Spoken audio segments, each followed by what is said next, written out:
Hey guys, how you going? Vol here. Just played a game of infiNity this evening between PanO and Haqqislam. I'm playing PanO this time. You might remember a while back I tried to sell my PanO army on YouTube. I posted a video about that. I did manage to sell my Nomad successfully, but didn't end up selling the PanO guys. Plus, I'm going to buy some more models for them anyway and keep going with them. So here we are going to play a game of Hunting Party.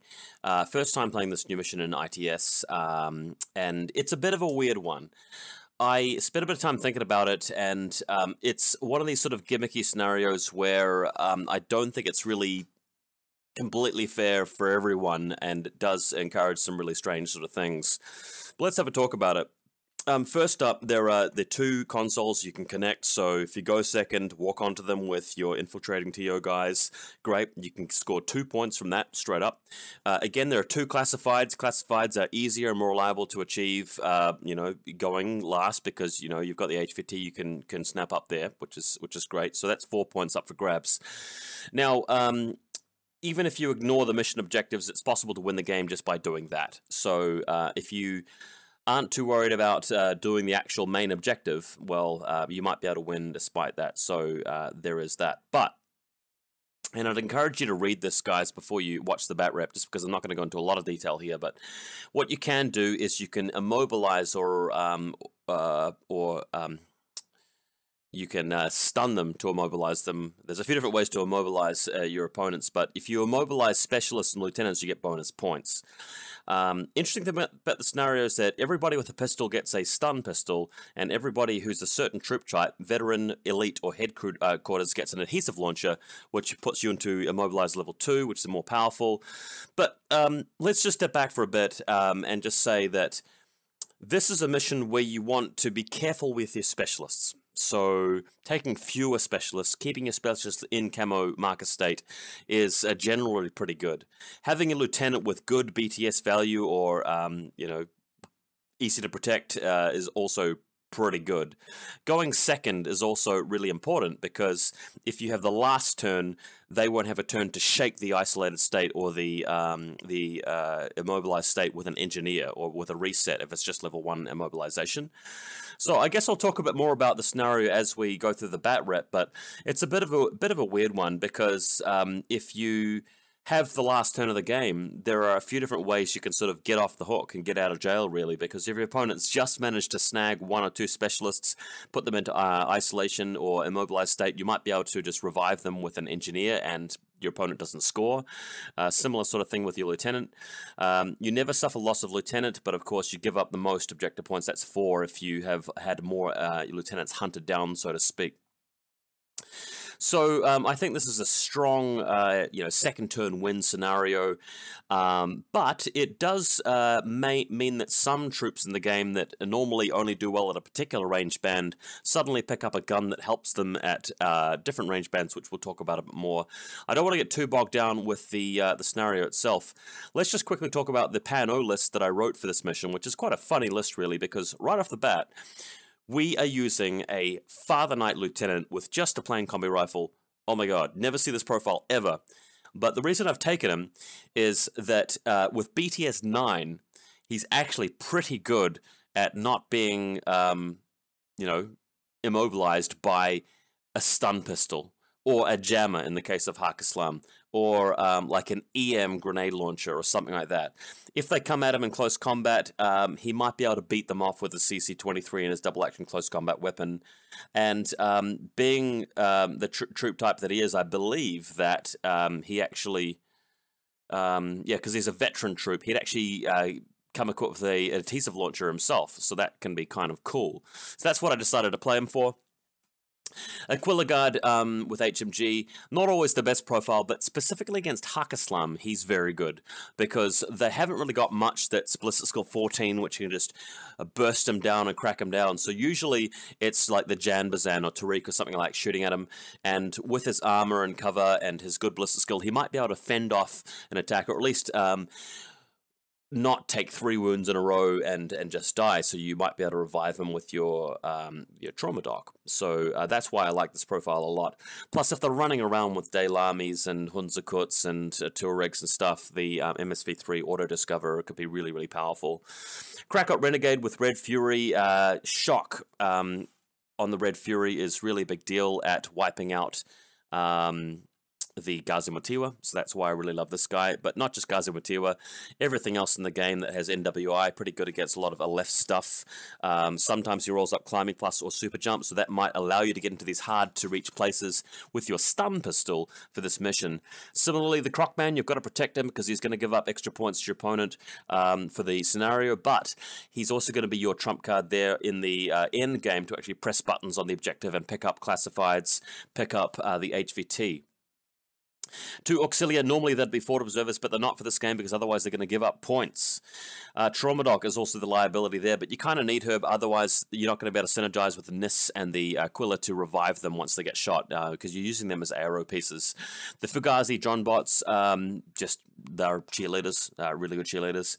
Warcore comes with a stun pistol, also the Aerocam can be kind of handy there, and the Flash Pulse as usual. Fusilier Hacker is there to put control jump for when we drop down with the Akal Commando, who again has that all-important stun pistol and adhesive launcher, so if he can see a spot to jump down and sacrifice himself for the sake of getting that immobilize off on their specialist, this guy's worth his weight in gold if he can do that. So can we do that? Let's have a look at the game. Alright, so straight away, I'm just taking a picture of my, this picture's not so much for the battle report, but for my opponent in case he asks to see proof that I've actually put a TO hidden deployment model here. So this is a Crocman next to the objective, but let's have a look at the table. Let's have a look at what's going on here. Let's pick ourselves a nice color. We'll go for let's go with this one today, the yellow. So the deployment zone is somewhere around here. I'm deciding to use some of our club, our communal club terrain for this bat rep, just because I've used my own terrain for so many bat reps and it's starting to get a little bit old. So here are the deployment zones. There is an objective here and objective here. I've won the roll and decided to go straight for second turn, so my opponent is deploying second and going first and everything like that. My classified cards are here. I've picked up telemetry, which my Crocman should be able to achieve. I picked up test run, accidentally forgetting that I had no engineer in my list. An engineer is probably a good idea in the scenario because you want a way to actually revive your immobilized models, but I didn't take one, which is kind of stupid. So here is the general layout. I've got my HVT here. He's got his HVT over there. But again, if he brings any troops into this region here in his last turn, well, I can just kill them with my final turn. Crackot Renegade is deployed up here. I've forgotten to bring my actual Crackot Renegade model, so I did have a Morat hacker on hand who's going to stand in for that. So Auxilia team over here. We've got Fugazi here. On top of the building, the Aquila Guard is going to have free reign all across the battlefield with his HMG initially, which is going to be great. I read in the original PDF for this scenario that your range is limited to 32 inches for this mission. I showed up to the game, told that to my opponent, and he said, oh, hang on, that's not in my version. And I realized that since that mission came out, I think it got errated to remove that feature of the scenario, which I find quite interesting. And this sniper right at the back, he's only really covering this specific lane along here, but it is quite an important lane because it's going to block off people coming through around this side and flanking me. You can see the Warcore there as well. We've got another Auxilia team on the other side, but we'll look at some more photos to have a closer view. So you can see here, Auxilia team, the bot here, the hacker, just on the second, in the middle story between the ground and the Auxilia. You can see that. Not the Auxilia, the Aquila Guard. We've got the Pell bot for the doctor ready to help him out. On the left-hand flank, you can see the other Fugazi Doctor Nis over here. What's happened, though, is my opponent has brought his reserve model, which is Elgebel, right next to the Nis. So he's planning on just attacking straight away. He rolls the dice, 75% chance of Elgebel being deployed here, 25% chance of him just having to go back home and getting no value. Luckily, he passed the roll. My Father Knight Lieutenant's there, but I'm not too worried about Elgebel, because Elgebel, if he comes through here, is it's pretty easy to shoot him with a lot of the stuff that I have camped out. So I think the Lieutenant's going to be safe. One interesting interaction I thought about during this game, or at least the lead up to this game, is that if Al-Jabal goes straight for the Father Knight first go, Al-Jabal moves in, and the Father Knight can defend himself with CC 23. He can't berserk, but the viral close combat weapon, assuming he doesn't crit, is going to force me to take 4 BTS saves, but I'm BTS 9. So the chances of me getting 3 saves past is not that difficult. I mean, it's probably going to happen that you might get a crit and then I'll fail a further save. That's fairly likely, but it's definitely the best model that I can think of to fend off that kind of attack. So there you go. Alright, so first turn, Al-Jabal's here, going straight in for the Nis. I'm not too sure if I have any other photos relating to that, but I think we're going to have a look at his deployment as well. You can see on the far flank here, I've got the Krakot who's rolled up the Super Jump ability, which is a wonderful meta-chemistry roll for the Krakot, as you guys know. Auxilia's here as well. On his side, we'll just have a quick view of what he's got. So his lieutenant is the guy up in the building. Lieutenant is open information in this mission. There's the HVT there. He's got the bike. This is one of the Battle Sisters, the biker chick who has a light shotgun. He's also got a bodyguard Nafaton on the stairway just to help protect against anything that's going up the stairs to go after the lieutenant. Ghazi, Sniper Ghulam, Jambazan on the top of the building prone, another Ghazi back here. So let's go forward. There's the overview, top-down view of the Jambazan. We've got swarms of Ghazis nearby to put down smoke for him.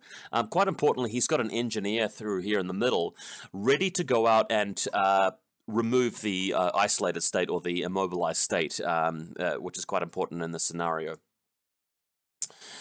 On his left-hand flank, he's got a Ghulam sniper. He's got the Druze with the EM grenade launcher, which is quite a clever choice for the scenario, because if you get into a bit of trouble, that EM grenade launcher might be able to actually immobilize some specialists or put them into isolated states. So that's going to hunt them down.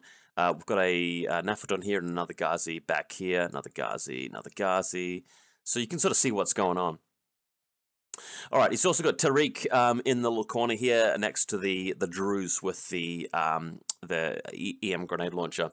All right, so first turn of the game, Al-Jabal's deployed successfully, walks into close combat with the Nis. I declare a pistol shot with the Aerocam Walker, who's got 360 line of sight. These guys are trying to spin around.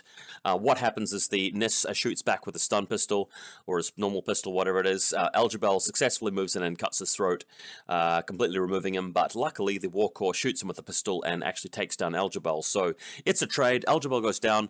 Now, my opponent felt like this is a really good trade for him, because now the Nis is no longer covering that long lane. Tariq can move in for doing a lot of damage now. I felt that this was a good trade for me, because there's a model nearby which I can use for my classifieds for telemetry. The Nis is worth around about the same points as Al-Jabal. I've still got the Aquila Guard, which can at least provide AROs, and now, you know, he's going to have to spend a lot of orders in his first turn getting the kills. I don't mind if he kills some models. What's really going to matter is that I keep my specialists relatively safe. So long as they don't get stunned, immobilized, that sort of thing, I can move my Crocman out at the end of the game to just take the extra bonus points. So that's how I felt about it. Thinking back about it now, I kind of was in a little bit of trouble here, because if he carries on attacking, that stun pistol that Tariq's got, or even the Al-Jabal's got, could actually wipe me out.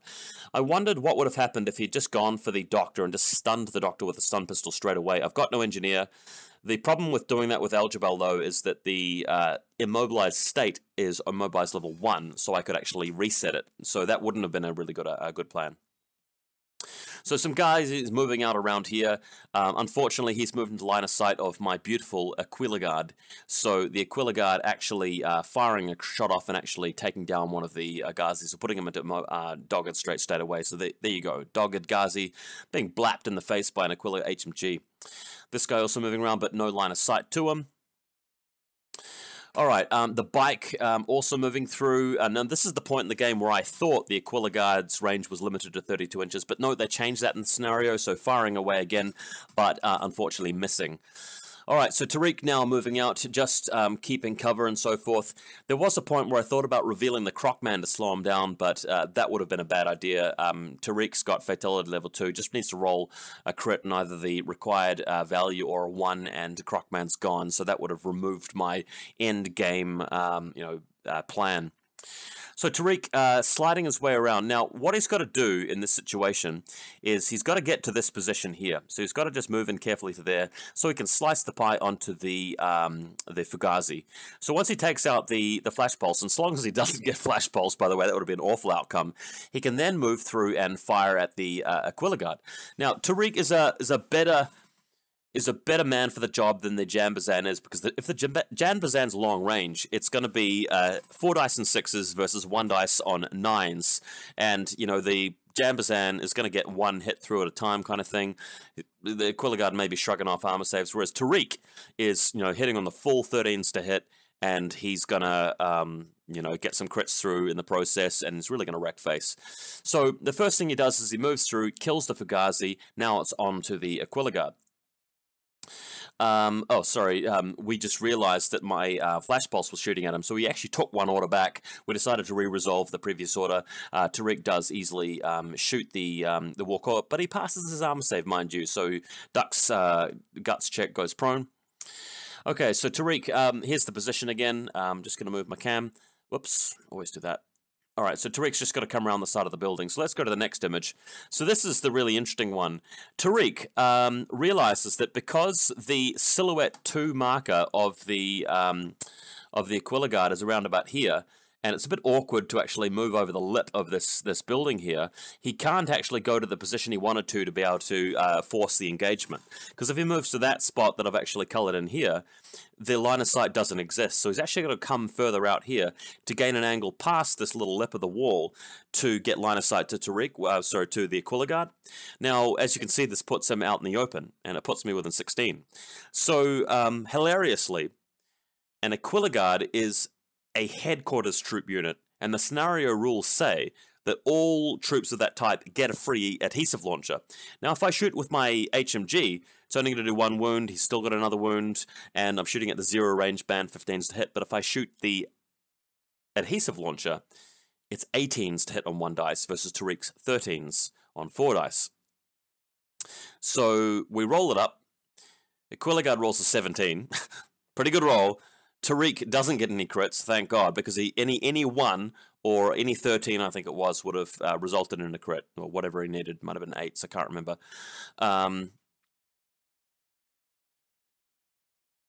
Tariq loses the face-to-face roll, and we roll the physical -6, and he fails that as well. So things going pretty badly here as Tariq goes into immobilized level 2 state. So he's spent several orders on his Rambo. Yes, he's killed a Fugazi. He's forced the Warcore back into cover, but he's immobilized his most important guy. A small silver lining, this guy still generates orders for the rest of the game until I actually spend orders killing him, which I might not be bothered to doing. But this is so crucial. Tariq now cannot move around and hit me with stun pistols and so forth, and he's also out of orders to do anything significant with the rest of the turn. So really lucky, but how lucky was it? I mean, the chances of losing a face-to-face roll when, you're up against a guy rolling for an 18, he just needs to roll like somewhere between like a 9 and an 18, and he's pretty much got the value required to beat you in a lot of cases. Tariq does have a reasonable chance of getting a crit, but even when 2 out of 20 of your results are coming up as crit results, getting crits is still actually quite hard.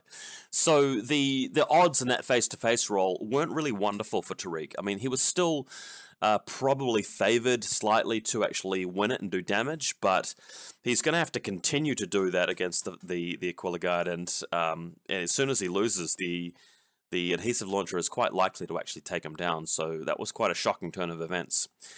More Ghazis moving out around the table, as you guys can see, but not really achieving anything. I've already taken one of them down with the Dogged State. The Jambazan now moves out, goes for the shootout with the Aquila, and actually fails the first couple of attempts to knock him out. But eventually we do get a roll through where he rolls like a double crit, and the Aquila Guard is knocked unconscious. I'm not too sure if that actually happened this turn or the next turn, but that did happen at one of these spots. Yeah, it did happen that first turn. Knocks him unconscious, but that's why there's a Pelbot there attached to a trauma dock. Now that the Aquila Guard has been dealt with, the biker can safely move up to the wall without being shot in an arrow. The other Ghazi, spending a regular order, just come back behind the cover on the side of the table, and that's it. So, my turn, PanO turn 1. Seeing an opportunity here, I decided to go for the super audacious move of dropping in an Akali after putting up control jump support wear with my hacker in group 2. Now, as you can see, he's got a Ghulam sniper there, which I don't really want to get sniped. So I have to very carefully place down my template here. And what we're showing in the picture is me landing in the area which is behind his horizontal 180-degree line of sight. So he can actually see from this point onward, but his line of sight is like to the side, so I'm landing behind that. There's also a Ghazi Mutiwa situated around about there, and his control zone is like here, so I'm dangerously close to being jammed as I come in. But because I managed to find that sweet spot, the Akali rolls, he's got an 80% chance of landing, he does roll successfully, and now game's on, we can actually start to do some super damage. So this is beautiful, absolutely beautiful. The Akali moves around the back, staying out of line of 8 inches of the Ghazi. I was carefully eyeballing it, does not come within 8 inches. I'm still staying out of line of sight of the sniper, but as you can see here, I'm coming into line of sight of the engineer without coming into his line of sight either. So the beautiful thing about this is the Akali is equipped with an adhesive launcher because he's one of those special dudes. So shooting in the back, needing a 16 hit with the adhesive launcher, I missed the first shot. He can't even turn around. There's nobody alerting him or anything.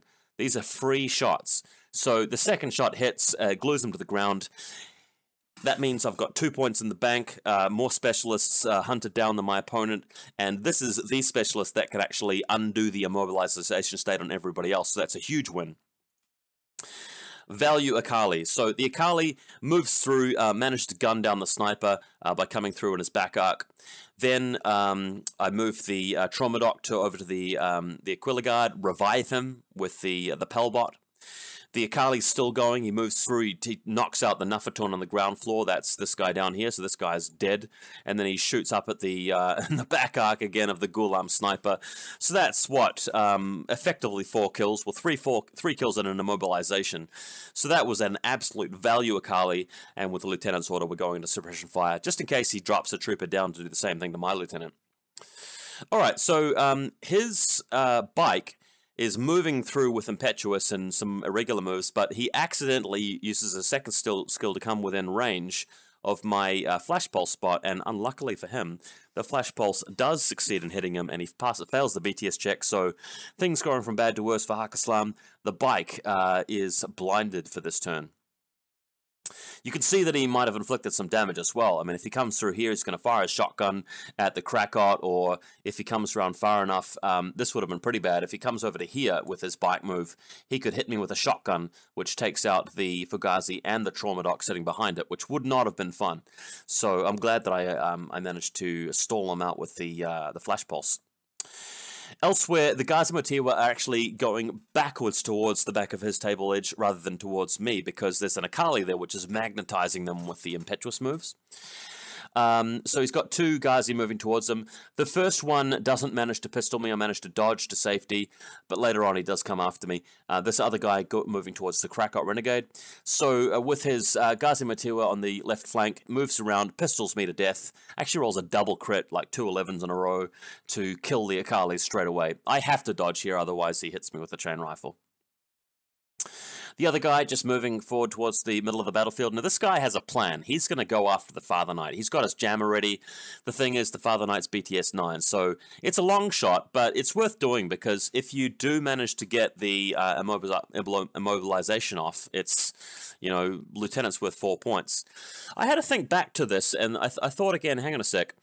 If you immobilize the Lieutenant, yeah, I think that counts as being in the null state for the counts of being hunted down. So I can't like shrug it off by resetting it or anything like that. So that would have been a good move. So here he comes. So the Aquila Guard has been revived, but is still on the ground level with in prone state because he hasn't stood up again. So this Ghazi is just moving down through the battlefield, and he's trying to get zone of control to my lieutenant, which is situated here.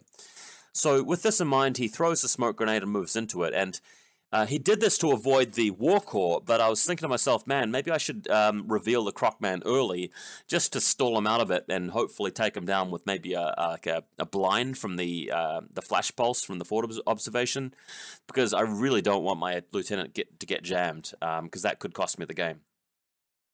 So here it is, Lieutenant jamming. Ghazi goes for his first jam attempt, wins the face-to-face roll, but with BTS 9, all I need is a 5+ to shrug it off, I think it is, so I'm okay for now. Now, this is where I lost my cool a bit and started to panic. What happens is that he moves a bit closer, and I decided to reveal my Crocman to shoot him with the blind. Now, I want to explain my thinking here and why this was a mistake. This is his last regular order on the Ghazi, but he's got a command token which he can convert an irregular order into another order. So what I'm banking on is that, I don't mind losing the Crocman for the sake of, on the off chance, me maybe blinding the Ghazi and preventing him from making a further attack on the Father Knight. So what we're saying here is that I'm showing so much respect for this Ghazi that I'm worried that if I shrug off this first attack, so if I don't get jammed this particular order, that I'll lose the face-to-face roll in the next order and fail the BTS check as well. That's the kind of outcome that I'm expecting and trying to avoid by hitting him with a forward observation and having him pass a BTS check. So the type of value that I'm going for is so thin, and the amount that I'm giving up by revealing my Crocman at this point to get jammed and isolated anyway and basically hunted down by an opponent is just not really the right trade-off. I should have really just trusted in the Father Knight. The odds of him isolating the Father Knight are so low, and with only 2 orders to do it in, that's not enough of a justification to bring out the Crocman at this point. So I played badly here. That's my mistake. So given that I did that, what ends up happening is the Crocman's revealed. Luckily for me, the Father Knight does not get isolated as we expected he wouldn't. I didn't even manage to hit him with the forward observer flash pulse anyway. So now, of course, we've got the Ghazi coming in, and the Crocman goes for a dodge. He does hit me with a jammer, and I'm isolated. So effectively, the good work the Akali did hunting down the enemy engineer has been undone, because now we both have a specialist, which is in hunted down state for the rest of the game.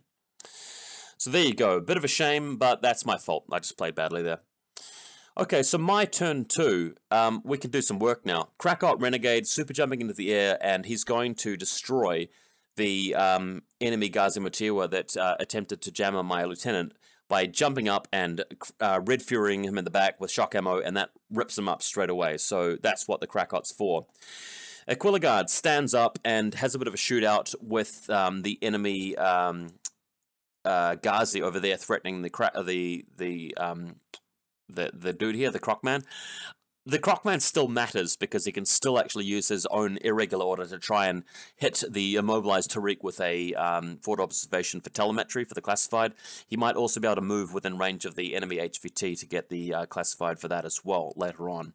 Unfortunately, the Aquila Guard only puts the Ghazi into dogged state, so elsewhere the Auxilia moving around with the combined combi rifle and flamethrower to go after the bike, successfully putting the bike into dogged state, which will mean that we'll die at the end of the term. So that's one threat I don't have to deal with anymore. Krakot Renegade cautiously moving out, and we're trying to cautiously move over here so we can super jump over here and hopefully stay out of 10.5 inch range for the chain rifle. And that is successful. Krakot jumps over, shoots him with Red Fury, and wipes out that Ghazi as well. He's then moving across the battlefield and just ensconcing himself in this position here, and there are a couple of reasons why we want to do that.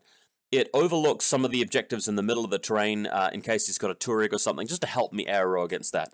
If he doesn't kill the Krakot in his final turn, the Krakot can potentially walk over here and secure the HVT.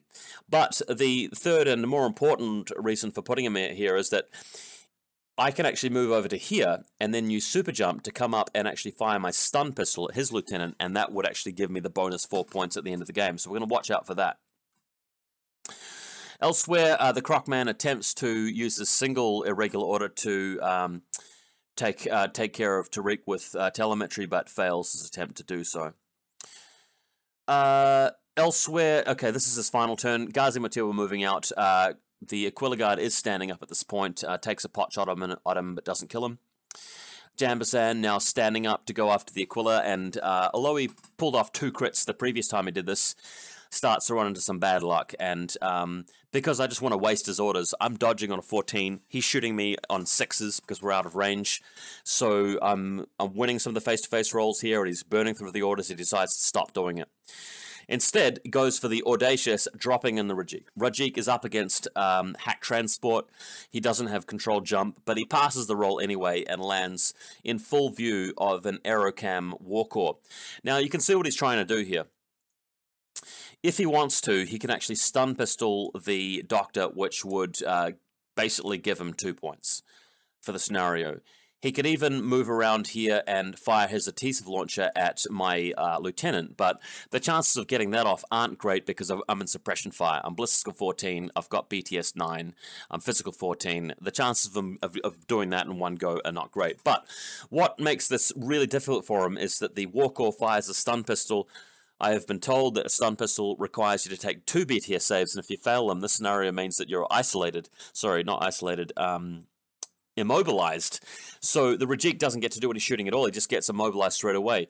He decides to go for a reset, but then the trauma doc has already turned around thanks to a changed face, and there are 2 stun pistols going off in his face now. So he's just getting stunned, you know, like crazy. He's just going straight into immobilized, and there's nothing else he can do. Rajik had the right idea, but unfortunately gets kind of smashed by these stun pistols, so nothing really that can be achieved there, sadly. He's got one last thing he can do. The Druze with the EM grenade launcher fires the long shot speculative fire at my lieutenant from all the way across the board. He's something like -9 because it's -6 for long range, -6 for spec fire, but he's got an X visor, so it subtracts, takes 3 off that. So he needs to roll a crit 3. Look, this is the right thing to do. By far, it's the right thing to do, because if he rolls a crit and he's got 2 goes at it, I'm stuffed. There's nothing I can do. Normally with spec fire, you don't actually target an individual model. You just put a template nearby, but you can choose to target that model specifically, which is what he does. So it will actually bypass his BTS altogether and immobilize me and give him an extra 4 points. Luckily, he doesn't roll the crit with 2 attempts, and I don't get isolated. So here we are. All I have to do to win is pick up 1 classified or secure the HVT, which is basically done simply by me moving out with the Aquila, so the Auxilia here. What I end up doing is moving the Auxilia team with the bot all the way around over here to come within range of his HVT over there. As I do so, he gets free resets with his Rajik, but what happens here is I move, he resets, then I shoot him with the Warcore to immobilize him again.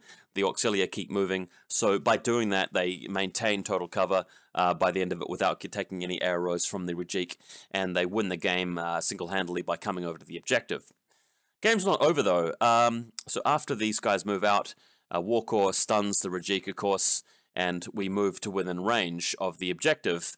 I have the Crocman. So the Crocman uses his single regular or irregular order to fire his telemetry at Tariq and passes the roll this time, picking me up another classified. So I've got 2 out of 2 classifieds.